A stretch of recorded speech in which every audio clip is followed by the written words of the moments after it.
When you think about leadership development, you typically think of developing a new leader's competency.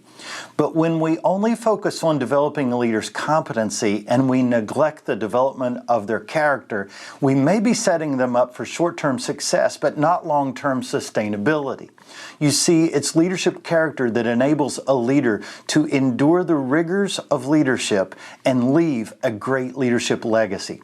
Well, in today's video, I want to look at a great man of character, Dr. Reverend Billy Graham. I want to look at his life and legacy, and I want us to walk away with 3 ways we can develop the character of the leaders around us.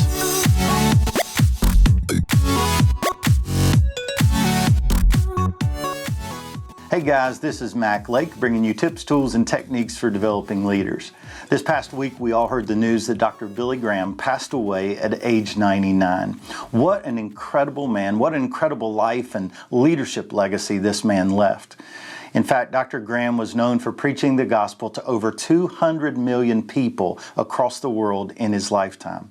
He's advised every president ever since Dwight Eisenhower, and he's consistently on the list of top 10 most admired people in the world. But as competent as he was, he's best known for his godly character. You know, when he passed away, I looked at a friend of mine and I said, I pray that God will raise up tens of thousands of men and women who have the character of Billy Graham. So in today's video, in honor and as a tribute to Dr. Billy Graham, I want to talk to you about 3 ways that you can develop the character of the leaders around you. The first way you can develop the character of the leaders around you is to have regular soul care conversations. If you think about this, many times teams are working together shoulder to shoulder to advance the gospel and impact the lives and the souls of those in the community and those in the church. And so we're working so hard together, shoulder to shoulder, but we're not working soul to soul. We don't know what's going on in each other's soul. We don't know about each other's spiritual health. So to develop the character of the leaders around you, have regular soul care conversations. In 1948, Billy Graham was doing a crusade in Modesto, California. He had a small team of guys. He had Cliff Barrows, George Beverly Shea, and Grady Wilson. And before the evening crusade, he called them together and he said, guys, I want you to go to your hotel room, and for 1 hour, I want you to think about this question. What are the pitfalls that take evangelists down? What are the things that could ruin our ministry? An hour later, they got together and they shared their list. And there were things on the list like sexual immorality, misuse of funds, criticizing the local church, exaggerating success. And they built this list. And then off of that list, they said, what commitments can we make to uphold our integrity and develop our character to ensure that we don't fall to these pitfalls? And so they made a list of things that they agreed to. In fact, Cliff Barrows calls it the Modesto Manifesto. And for years, they held true to that manifesto. That's what they aligned their character with and their decisions with and their behavior with. And because of that, they were able to endure years of a ministry of high integrity. Billy Graham understood this. Integrity undergirds your influence. And that's why he wanted to have regular soul care conversations and hold his team to a standard of character that would keep them above reproach. I was very fortunate because one of my early mentors in ministry was Bob Barrows, the son of Cliff Barrows. And I will never forget that every Tuesday I would meet with Bob in his office. And we would sit there and he would ask me accountability questions and both of us would answer the questions. One of my favorite questions he would ask me, he would say, Mac, how full is your emotional, spiritual, and physical tanks? And we would sit there and we would talk about it. And after we would talk about, quarter full, half full, whatever, then he would say, what are your next steps? What do you need to do to continue to grow in these areas? And because I met with him weekly and because we had regular soul care conversations, it developed my character over time. So, number 1, you want to develop the character of the leaders around you, make sure you're having regular soul care conversations. The second way you can help develop the character of your leaders is to coach them to make courageous decisions. Many times, leaders face situations where they know the decision they have to make is not going to be popular. So they make decisions based on popularity rather than integrity. They're facing a situation and they know that if they make this decision, somebody's going to get upset. It's going to displease somebody. It's going to upset the status quo. But we have to coach them to make courageous decisions.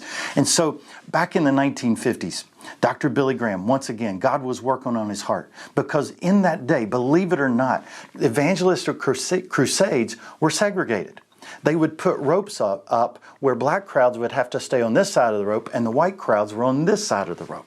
Well, this really bothered Dr. Graham. So when he went to Chattanooga, Tennessee in 1952 to do a crusade, he walked into the auditorium and he saw the ropes that were segregating the crowds. It bothered his heart so bad that he personally walked over and grabbed the rope and took it down so that the crowds could integrate. That was a bold decision. That was a courageous decision, but it was the right thing to do. Now, many times, our young leaders know the right thing to do. They don't have the courage to do the right thing. And courage sometimes takes coaching. Several months ago, I was working with a young leader, and we were processing through a decision that he had to make. Now, he knew the decision, he knew what the right decision was, but he also was struggling with it because he knew his decision was not going to be popular. So I said this, all right, I said, let's work through these 4 questions. And by working through these 4 questions, it's going to prepare your heart to make the courageous decision. Question number 1 is, what are the options that you have? What are the options you have? You got to make a decision. There's more than one option. So we looked at 2 to 3 options that he had. The second question I asked him is, what are the consequences of each option? So we thought through what were the wins and losses of each, the pros and cons of each of those decisions. And then third question is, what's the wise thing to do? What's the wise thing to do?